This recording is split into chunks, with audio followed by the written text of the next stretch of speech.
you know, when you first start on guitar, your fingers go under the strings and you plunk in and it's dropping plectrums, and it was just a horrible noise.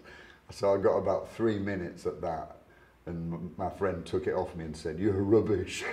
And he took a pair of sticks out of his back pocket and handed me, and he said, "You're the drummer." And I was like, "Cool." So that was it.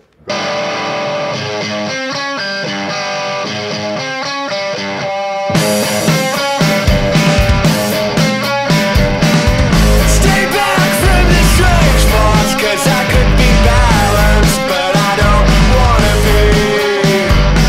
be.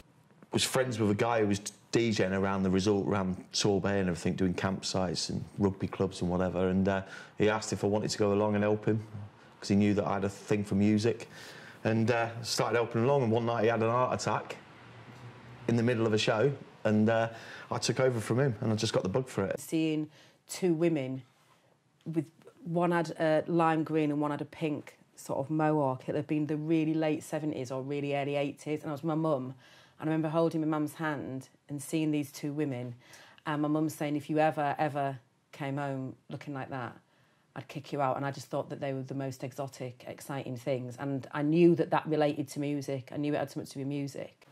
When I was a kid, all I wanted to do was play guitar.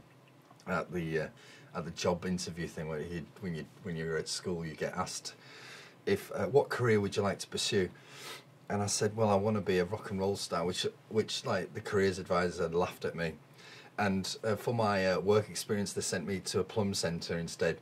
Yeah, I remember going to see the Maccabees at Welly, and I went on my own and didn't know who the band were, never heard of them, and then turned up and they were on the merch when I arrived, and it was just packs full of kids and stuff, and I thought, this is ace. I want to be part of this.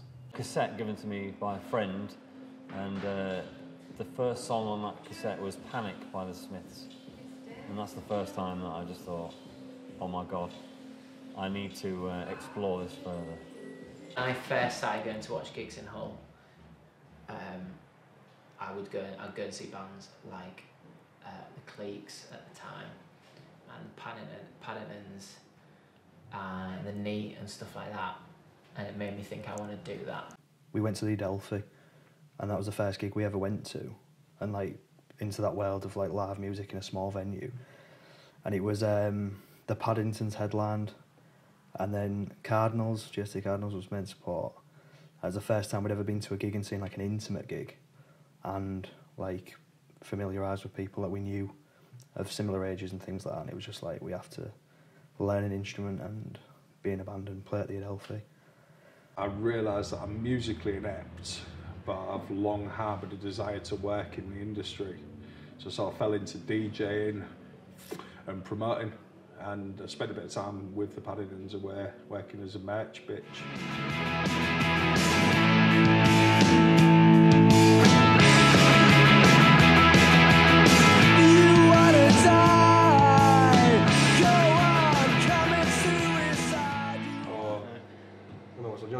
When you're like 11, 12, 13, I was into rugby and stuff, so that was what before then, it was rugby. I guess it was probably seeing Liam Gallagher. Right. Seeing Liam Gallagher do Main Road or whatever, and then all there and then videos, seeing him on there with his Rockstar with tracky bottoms on and an Humber like sports top, and thinking, bloody hell, that's amazing. I think because it was Oasis was big for me. Probably when I first got into the typical bands like Oasis and Arctic Monkeys and things like that, and then you see live performances and just was mesmerising. It made me want to pick up a guitar and do it myself. Once of nostalgia, we had of the soul. Routine and normality, a thing of the past. Yo, savage, a peace of mind. Bullets of hope, but it's a struggle trying to climb when you're running out of rope. So don't look down. I remember being very young and hearing a lot of saxophones on. Like my mother used to listen to a lot of jazz stuff, and there was a lot of saxophones in sort of pop rock music in the 80s. So I kind of had this vague idea that I might want to play saxophone, and then the primary school bought a bunch of instruments, including trumpets, and said, do you want to play a trumpet? And I thought, that's close enough. Year 8, and it was to get, if you had an instrument, you're allowed to get out of the class. for an hour a week. So I said I'd learn the drums. Yeah, I was at school about 15 years old, and I kind of had a list of things to do when I leave school. You're supposed to start looking at what career you're going to take up. So I did have a list from detective to train driver, so it was a pretty naive list. You know, plumber, electrician, bank clerk, that's what my mum and dad wanted. And I'd gone down the list and kind of crossed everything off. I just thought, well, I'm going to be doing this 24/7. That's not going to get me up out of bed in the morning, you know. It was either go on tour and end up where I am now, or have the chance of ending up where I am now, or just stay at uni and do a software engineering degree with another 90 people who are all going to be looking for a job at the same time. And I just thought, you know what, I'm just going to do it. And I just left, and that was that. I set out with an aim of just trying to make a living out of music, which sort of, you know, when you're playing in bands and you're up and down the country playing in toilets and stuff, you know, you get a bit disheartened and everything. And I thought there was a point where I thought, oh, that's it for me. Definitely say it was a hobby first, because that's what got me into it, sort of thing. I didn't sort of start playing music thinking this will be my career. Working, it's like a hobby, and you're having fun while you're at work. You're not having a rubbish time being in an office. Yeah, that is obviously the dream, to make enough money to do it full time, because it's, I guess it's the more you put into it, the more you get out as well. It's one of those things. Having said that, it is primarily just because you enjoy doing it. If you didn't enjoy doing it at this level, I don't think you would do it, or you shouldn't. I would love for it to be a profession, but obviously there's a very lucky few that get to that stage. Thankfully, it is something I absolutely love doing anyway, so it is a hobby, and it's a great hobby to have. Instead of a cannabis, once again I'll drink for you. And days go by, and I know someone's got it right. When I was at school, I wanted to do music as a career and just make enough to get by. And then I kind of tried being a musician for a career, and I didn't. It took the fun out of it for me, or put too much pressure on making music. I was out of the country for 12 years, and I came back with like a kind of idea that I wanted to, because I DJ'd in Beijing. I just blagged it. That's why it took me CDs in and said I'm a DJ. I wasn't really. I'd never DJed before, but I learned how to DJ in Beijing. When I came back, I was like, I'm going to do that in Hull, and I'm going to come back and people are going to believe that I can actually DJ, which I can play the right songs. It was quite a late starter, really, because I didn't get a drum kit till I was 16, so I was playing in the school band like everybody does, sort of thing, in one of the school bands, but it wasn't until I went to university that I started playing in bits of bands around there. And even then, I didn't really take it that seriously. It was kind of, it was good fun, but I never honestly thought of making a living out of it. I don't think I would have ever gone for having it as a career or to make it if I'd have known I was going to make it. There's something cool about not knowing.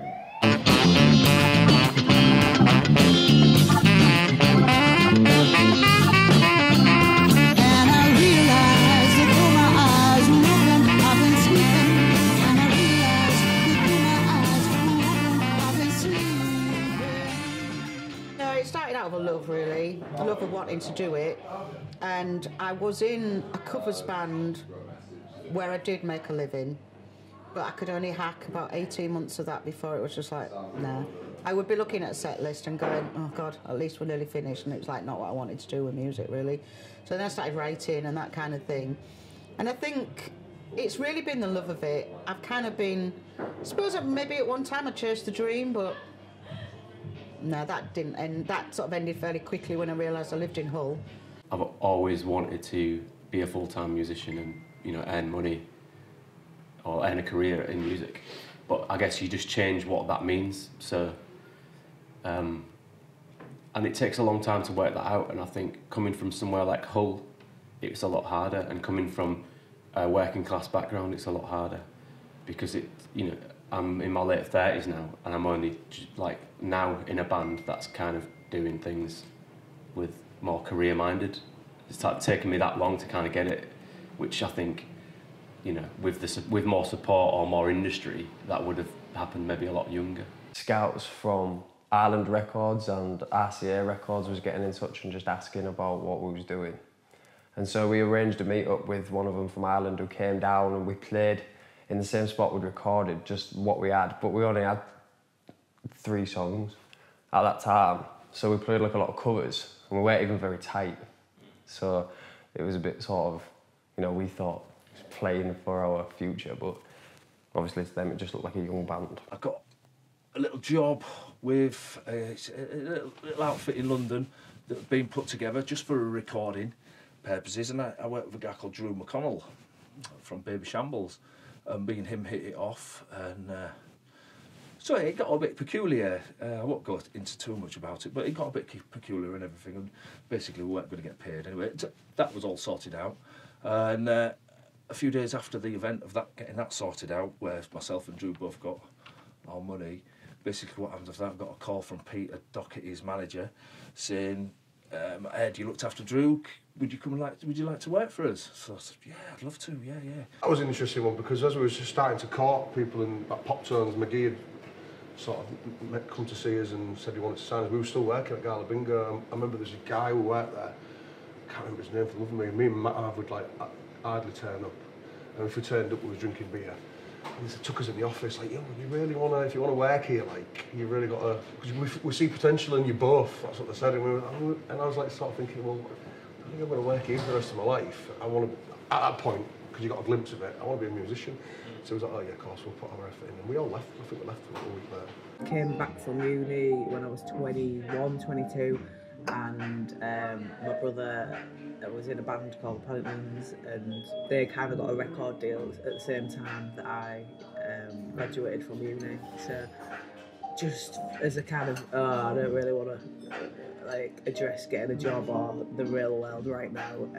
So I just started driving them around, and driving them around became my job, and I started getting paid for it, and I did it for years. From when we had management, we weren't living off their money, like we weren't able to survive at home. We was all sort of living off mum and dad.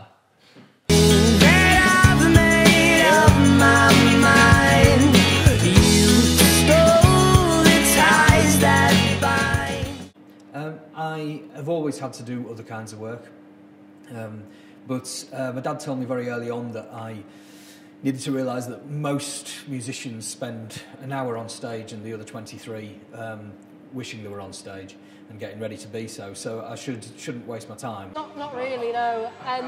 What usually happens is the more money you put into gigs, you don't really get any out of it. You've got to put more money into it than what you actually will get paid in the end. Some gigs there's no payment at all. Festivals there tends to be. Headline gigs, you usually can make money from it, but you just put more money into hiring equipment and actually renting the venue and stuff. Don't really earn any money. Well, we earn money, but we have to put it in a band pot. Not enough to sort of survive solely off the band. So therefore, I've had to do shitty bar work, working in factories.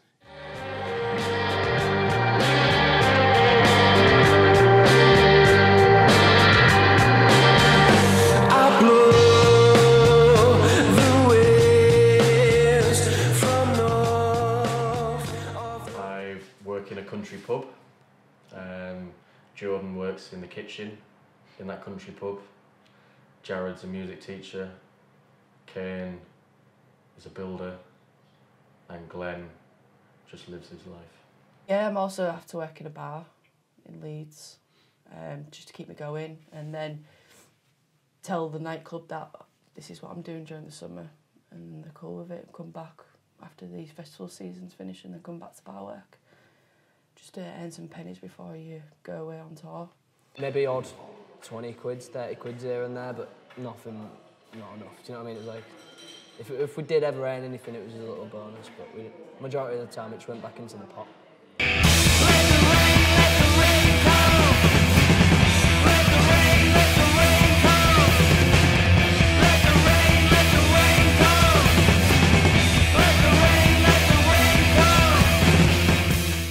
Then fuck all from the band. But I DJ, I work at a venue, that's my bread and butter. So I do, I guess, a little bit of money. If I do like live gigs or if I do any sound engineering, then yeah. But I'm a youth worker as well at the Warren Youth Project. That man's got style. You keep a baby talking.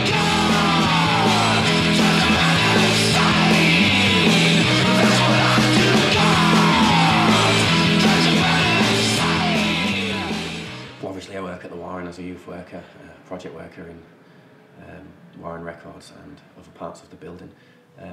But yeah, recently we've been seeing an income. So, like on the album, there was like 3 playlisted 6 music tracks, and we got a lot of Radio 1 play. So PRS has been sort of quite a regular thing. You know, we're making like enough to sort of put us in hotels, put petrol in the van, feed us. So it's not. It used to be like we'd always be putting a hand in our own pockets to sort of like fund the band, and now like we've got enough to sort of maintain living on the road through the band, if that makes sense. Yeah, we all work full time.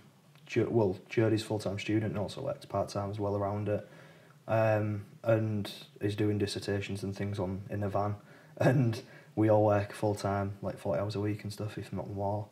But it's just balancing it. It is difficult to balance between the two. I think we speak to a lot of bands who struggle with it and stuff, but you've kind of got to make room, you've got to find time to do it. And every kind of penny you earn, you kind of want to put into it, hopefully. That's kind of, you've got to see the light in terms of getting to the point where you're like, right, we can release an album and tour and hopefully get to the point where you're doing it and you can sack off these rubbish jobs we have. Don't really make that much money at it, especially not now that I'm in a 9-piece band. But I'm never out of pocket, and I do jobs.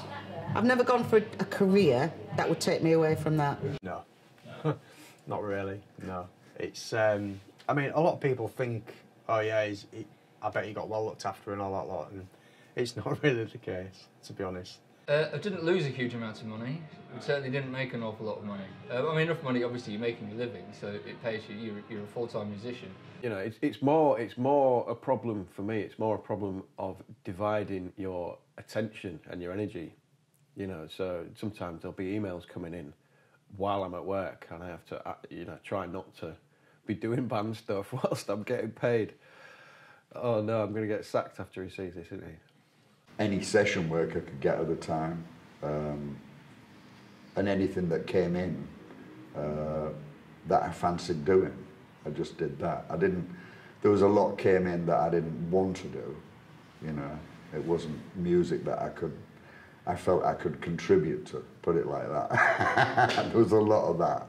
You know, you're going to get paid well, but, you know what I mean? You're going to have to tell people you played on that, and if it didn't feel right, I'm still not able to do that. I do sometimes feel like our wings are clipped, you know, because that whole thing of like, you know, balls to it, let's just go and do, you know, like, let's go and do, you know, 2 months just going around England and keeping on people's sofas and stuff. It's like, I can't do it because, you know, I've got a job and I've got a little boy. Overall, I take the kids to school and pick them up probably more times than I would if I had a 9 to 5. And we spend long periods of time together, and obviously technology's helped nowadays. You can be on Skype, FaceTime or whatever while they're having the breakfast or the dinner and be taught and engage. And you obviously have to have an understanding wife or partner who's, you know, knows what's going on. That side of things is quite difficult, and you've got to pick and choose your hours. Take full advantage of your time during the day when you're off and they're at school to be able to crack on with things. The biggest pressure comes from the fact that everything that I'm playing is new music by artists who may not get many opportunities, and if I mess it up, then I might have ruined the best opportunity they've had in it, you know, so far.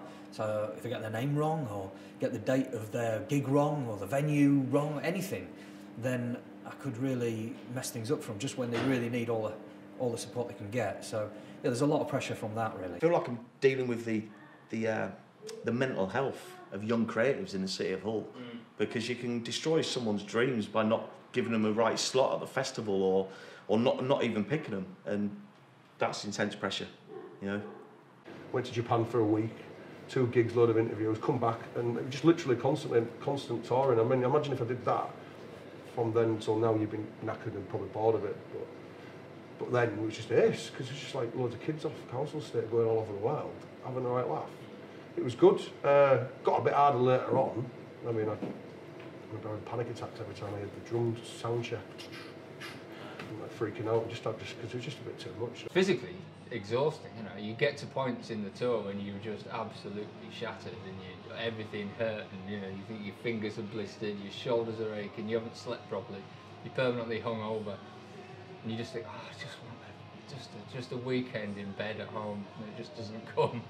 You know, you find yourself like the only way to deal with it the morning after is to start again, which is fun for a couple of days, but yeah, ultimately quite fatiguing and damaging to the physical and the mental health. You know, you have to recognise when it's enough and knock it on the head. Let's all play along. It can wear you down, like both physically and mentally, and not only just that, it's like when you're drinking every night, it's like your body's just fucking begging for a break. But it's fun, but it can have its downsides as well. When you're actually out on the road, it is quite relentless. It can be quite exhausting, and especially when you're younger, you try and drink your way through it, you know, and that can be quite like dating for you. Like as you get older, you know, you fucks you up.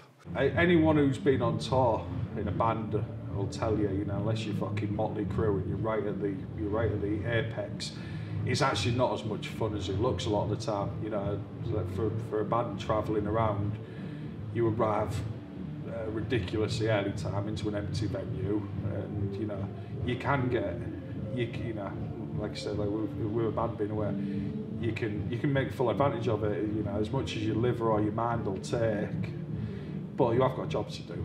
You know, so you like I say, pick your moments wisely, basically. Getting pissed and taking loads of drugs is definitely something I never did. So I was too busy taking care of the people that were doing that. So yeah, it's definitely. I think you've got to go into it like with a reasonable like level of like responsibility, I suppose. Yeah. I guess all of us in this band are really professional, but still, you know, we still know how to have fun. But I'd say, you know, the band and the gig and everything, the business and you know, everything else comes before getting pissed. You know. Sometimes when you're so young, you just treat it as a big piss up and like party, which is fine because that's cool and that, you know, that's part of being in a band. But like, it is, you have to treat it. In order to get somewhere, you have to be more professional, I think. And I guess that's what some people don't get as well. Like, I think you have to sort of like have a vision and have a focus and almost have like and almost treat it like a job, which sounds like a bad thing to say because like being in a band shouldn't be about being like in a job, but like it is, and you have to have that determination and focus. I think the your 20s are a frustrating time, to be honest. In fact, it wasn't until I really got in my 40s that I sort of started to think your life does begin at 40. I mean, it's all about that terrible cliche. But, you know, it does get better. It gets better and better, you know. I was speaking to someone recently and they said, oh, I'm 28 or 29 and this isn't happening and that, and what do I have to do with that? I was just stop moaning, basically. Stop moaning and carry on doing what you're doing. Something will happen.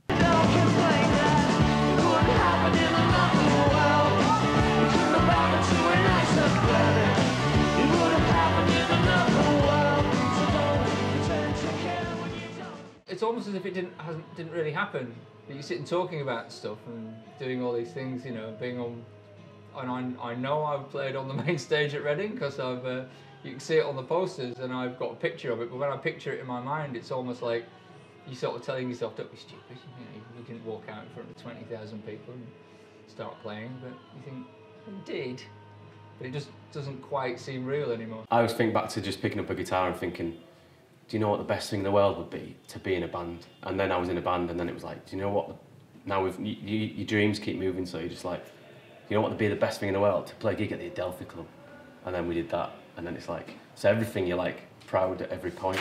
Proudest moment was probably our first sellout gig at Adelphi. It was just really like a real magical moment for me because it was like done a couple of years ago. I was thinking like, as daft as it sounds, it's only a small thing really playing Adelphi, but when you're first starting out as a musician, you think, oh, I'd love to sell this like a little place like this out. I suppose when you travel and see different parts of the world and stuff, like, you know, going to Japan with the Paddingtons and like it's all like you just I suppose you value those kind of moments. KXP session was good. There ain't no one I've seen who went famous who'd done it or a great musician. But again, it was fucking the most nerve-wracking thing I've ever done. And Coachella. Supporting the Mary Chain at Leeds Academy because it was one of the venues that I never thought I'd get to play. I suppose you remember the most recent being involved with Radio 1 Big Weekend last year in 2017 and having, I think, was it 5 of our local artists on the stage. It was just, that was really great and a real proud moment. Is there one moment that stands out? Probably not, because I'm always chasing the next exciting moment. I guess putting the album out, like, it took us, I never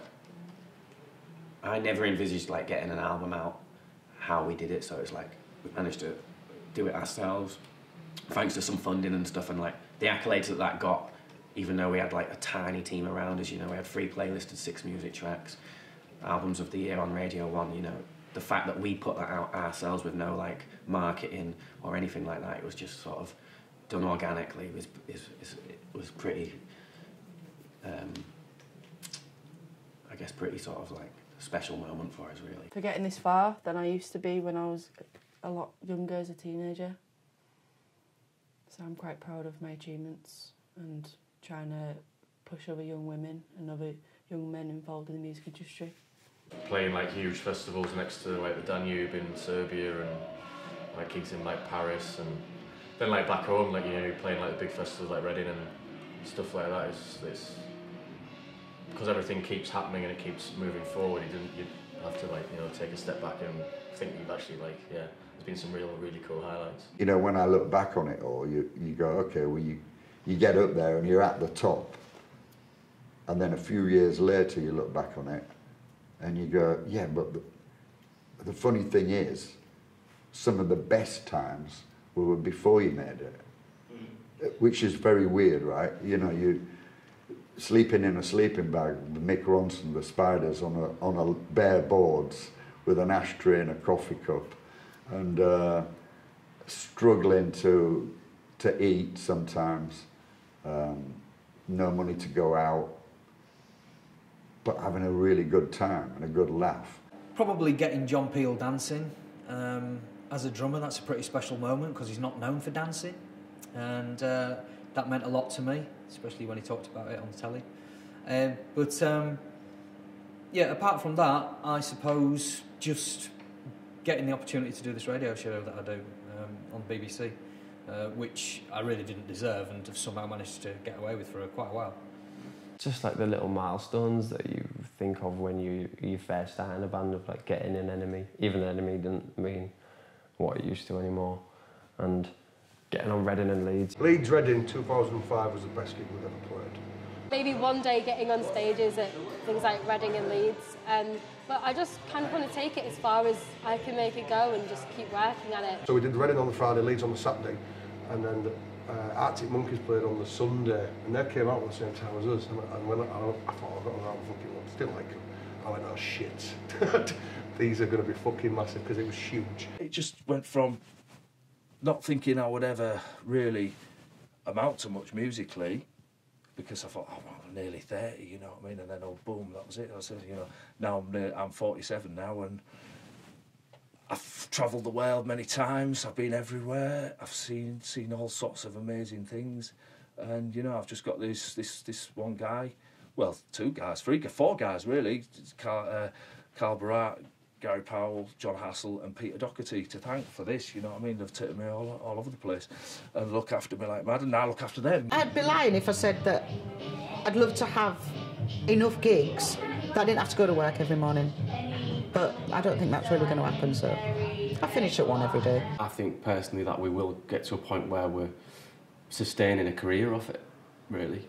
Maybe still working as well, but doing enough to kind of pay for the albums and pay for the tours and not lose money, you know, and kind of just be a solid unit. Maybe. If Josh got back on the road, I probably would. And if, you know, someone asked me to do something and I could fit it in with this place and stuff, then I'd probably do it, yeah. I'd do it as a career, and I'd love to, my aim is to be able to make a living out of this, and like, to be able to put a roof over my head and be able to, you know, eat just from playing music. That'd be like a dream come true. I'm not really aiming to be rich or anything. I just, I love to play music, and even if it didn't bring me massive success, I'd still be doing it. The aim for the future is within the next 2 years to release that album and play all over the world, hopefully. That would be the main aim, yeah. Go around the world, meet different people, just inspired. Enjoy it while you can. 'Cause I'm all right here for the moment, as high up as I can be in the sweet spot.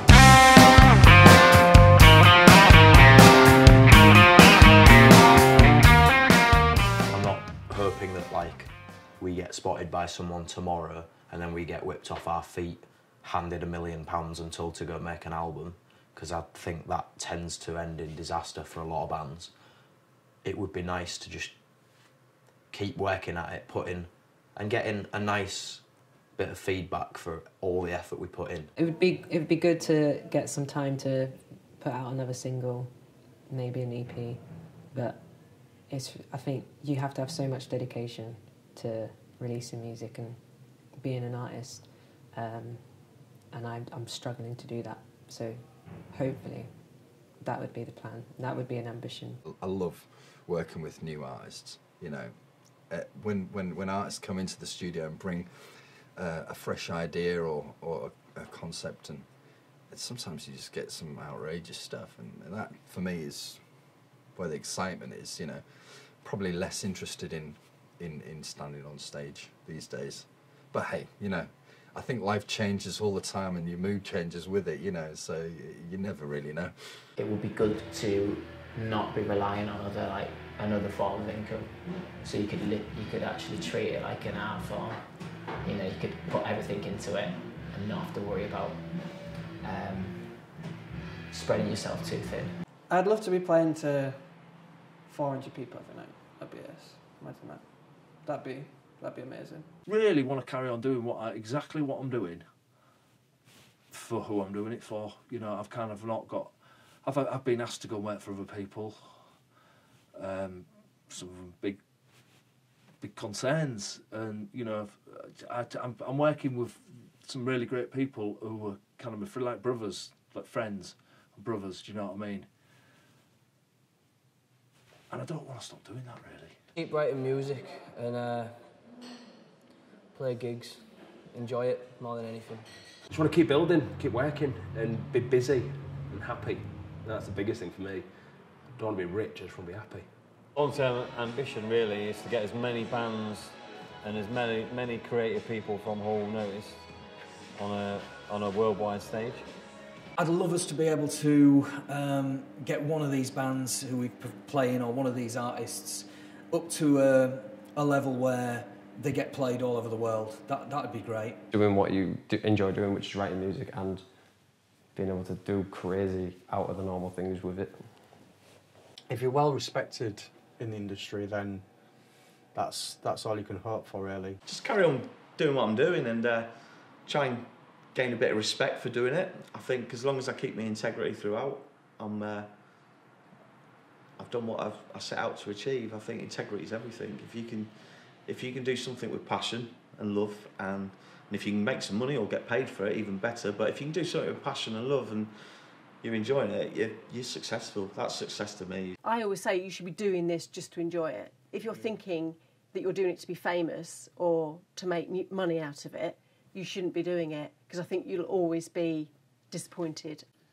I think if you can make a job from your hobby, then that's you've sort of won in life, really. You know, there's plenty of people that do jobs that they don't really enjoy doing. I think if I were to stop doing it, then it would be like stopping being me. You know, it's part of me now, and I'd have to kind of find something else to fill that. And I don't do sport. I don't think you really think about where you're going to end up, to be honest. You just think about the next step.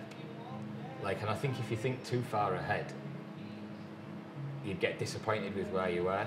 I'd like to do another kind of modern rock band thing. So I'm kind of looking for that at the moment. Something that's got the spirit of early rock and roll. The debut album that we put out last year was like a great moment for us, but now when I listen back to it, I want to put something even better out, and we want to put sort of just keep going, I guess, and sort of embrace every opportunity and just have fun with it as well.